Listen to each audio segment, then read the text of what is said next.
Assalamualaikum warahmatullahi wabarakatuh. Salam, Om Swastiastu, Namo Buddhaya, salam kebajikan. Eh, ya, saya baru saja melaporkan kepada Bapak Presiden hasil realisasi investasi di tahun 2024 secara keseluruhan maupun untuk kuartal keempat.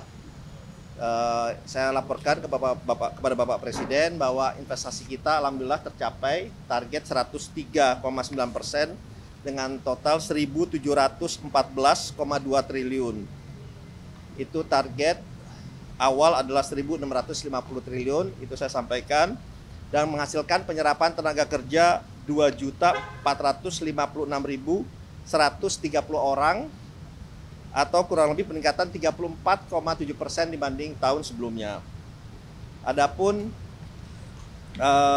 investasi itu lebih banyak di luar Jawa sedikit, kurang lebih 52,2% atau 895,4 triliun.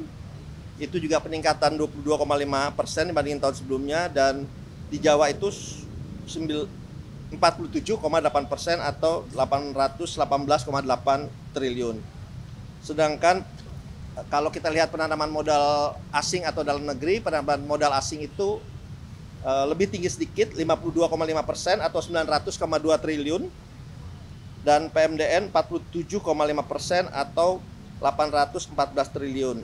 Memang peningkatannya dari PMDN itu 20,6%, kalau dari PMA-nya 21%.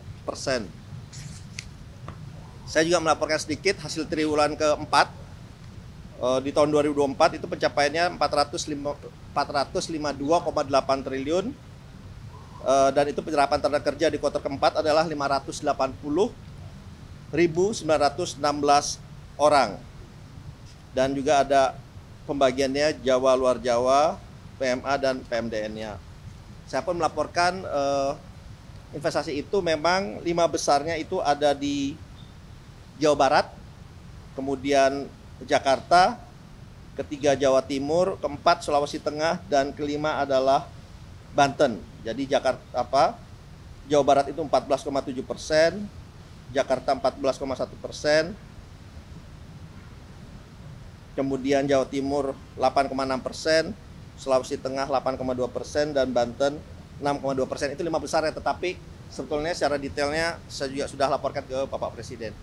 Adapun investor yang masuk, nomor satunya adalah Singapura dengan investasi 20,1 miliar dolar.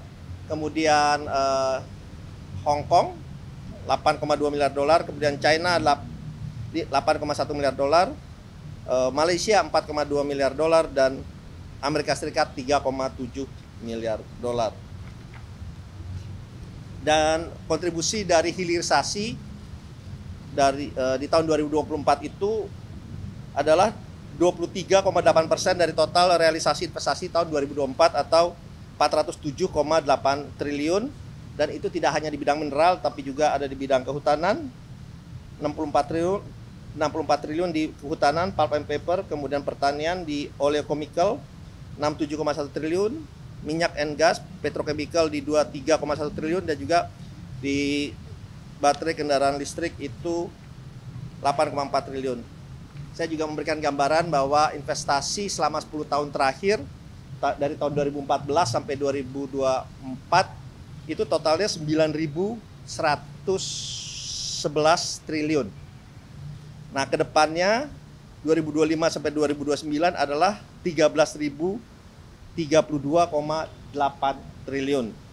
Jadi peningkatan yang cukup signifikan. Jadi kami juga sangat membutuhkan kolaborasi dan sinergi dari semua kementerian.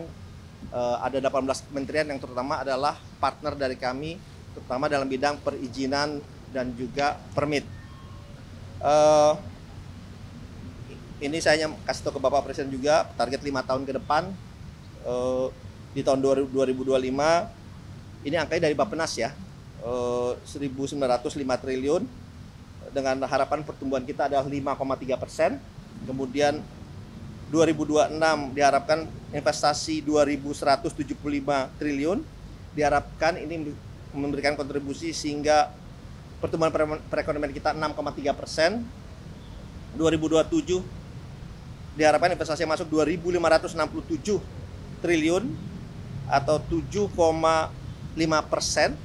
pertumbuhan perekonomian kita, dan pertumbuhan perekonomian kita di 2028 menjadi 7,7% dengan diharapkan investasi yang masuk 2.969 triliun dan di tahun 2029 menjadi 8% sesuai target pemerintah dengan investasi yang diharapkan masuk 3.414 triliun.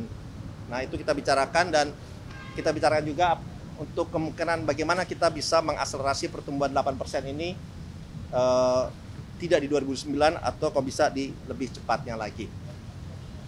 Yang lain-lain mungkin secara garis besar sih kita membicarakan bagaimana dari target yang besar ini bisa tercapai.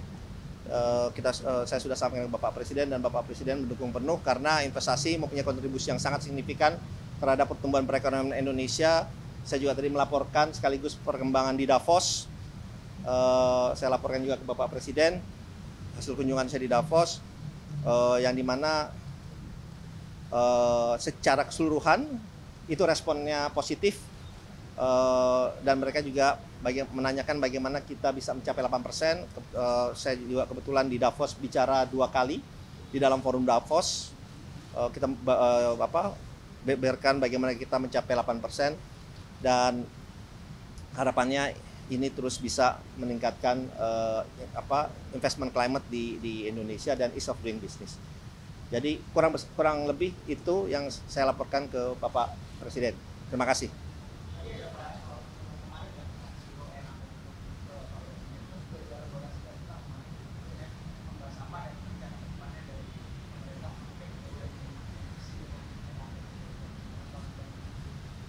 Ya kan, dengan Eramet kebetulan saya juga bertemu. Sebetulnya saya ketemu chairman-nya, kemarin CEO-nya datang sini, dan kita membicarakan bagaimana Eramet memang yang merupakan kontraktor di WDB terutama dalam mereka menjalankan base mining practice yang sesuai dengan standar yang sangat-sangat baik.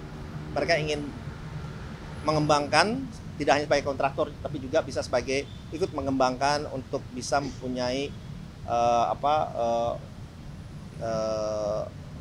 production ya di kita. Jadi mereka ingin bekerjasama juga dengan BUMN, ya itu juga nanti kita koordinasikan, karena sebagai Kementerian Investasi kan kita memfasilitasi